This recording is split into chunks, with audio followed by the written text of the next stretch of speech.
Barbara Rosenberg, and I will be 84 in 60 days. And what's your birth date? 7/16/27. Okay. And can you tell me about where you were born and what type of environment it was? Well, I was born in Milwaukee, Wisconsin, but we moved to Madison very quickly. And it's a wonderful city. We would have stayed there except that Bert's business was here in Cincinnati, and we came here, but we would have stayed in Madison where we were both in school there, and just has everything. But then I found out that Cincinnati has even more. What type of school, you said that you were in school there, what type of school did you do? University of Wisconsin. And what did you major in? I was in the Home and Economics School in merchandising. Okay. So I know that you have the resource cards, and I know that, tell me about that project, how you got involved with that, and where that's gone. Well, that was very interesting how it all happened. A new member of Rockdale Temple. Like start out with the big. Say this is say something like My career yeah. Let's start with your career. My career started with, and then the resource cards. When you get to that, just say one of the projects that I've worked on is the resource card, so that way we know what we're talking Well, about. that's the most recent one. Do you want to start at the beginning? Yeah, well, let's start at the beginning. That's fine. Well, I mean, things like Girl Scouts and Cub Scouts. Whatever you want to tell us. I should have brought along the letter they wrote to get me here. Well, Are you more comfortable just talking about the resource cards right now, since it's what you're currently working on? well, we can do that, sure, Okay. yeah. Because you can flip around and go I back. just say kind of my career started, and Okay. then go Okay. from there. And then let her just ad lib. Okay. So just say my career started and just go from there. My career started many years ago, and it's ended mostly recently with the resource cards that we've done as a project for the Rockdale Temple. We started out with a notice of a need for crisis cards for teens, and very quickly seniors found out about it and said, couldn't you send me one? There's nothing for us, and so we developed one with the generous help of the Health Foundation.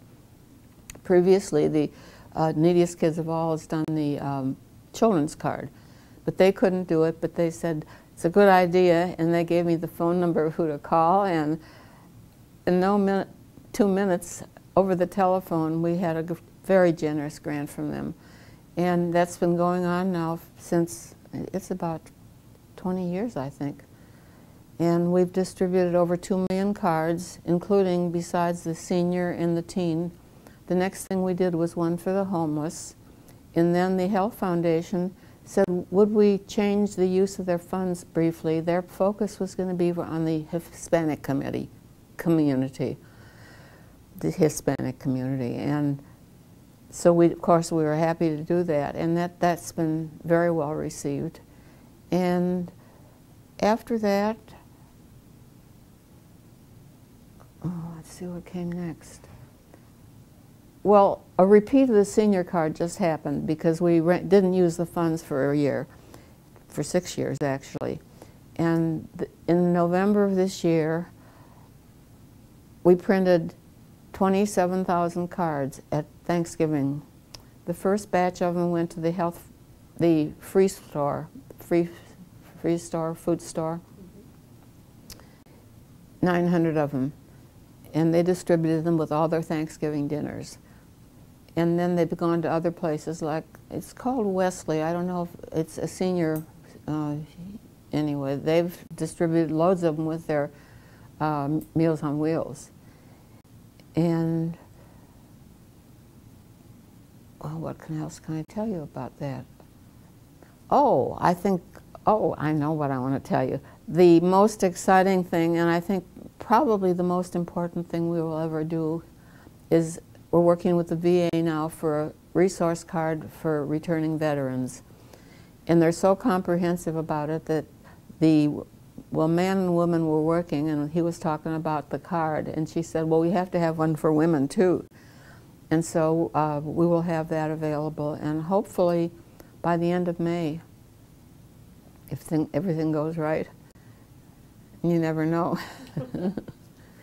Now, tell me about the cookbooks, because have you done a number of cookbooks, or just You mean as a volunteer or professional? professional, Well, or both? well, both.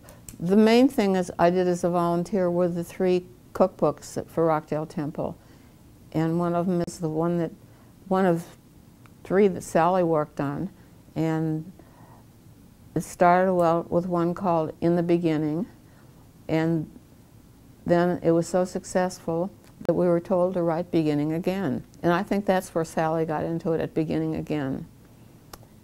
And then sales sort of dropped off, and Sue Richard, who was past president of the Sisterhood and the Temple too, as a matter of fact, and a family member, said, you know, there are so many people, including her husband, who have had serious bypass surgery and that sort of thing.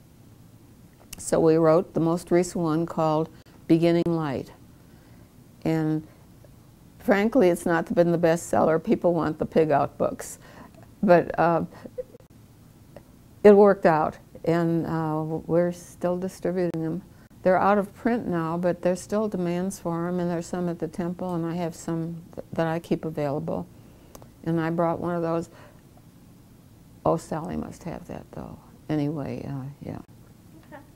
Tell me about your family, your kids, your husband. Oh, well, my parents were both from Wisconsin, and both of them grew up there, and we lived there until I was 20, I think. And then Bert and I got married, and we moved to Cincinnati, and we had 2 children, David and Fran. David and his sons will be here for the dinner, which really pleases me. And now he has produced for us 3 wonderful grandchildren, and I did bring pictures of them. The 2 boys were 13 months apart, and so I did a lot of babysitting for the first one so that the mother could get some sleep. But it's a privilege. I just love having them. They live very close to us, and their daughter Anna is just precious to me.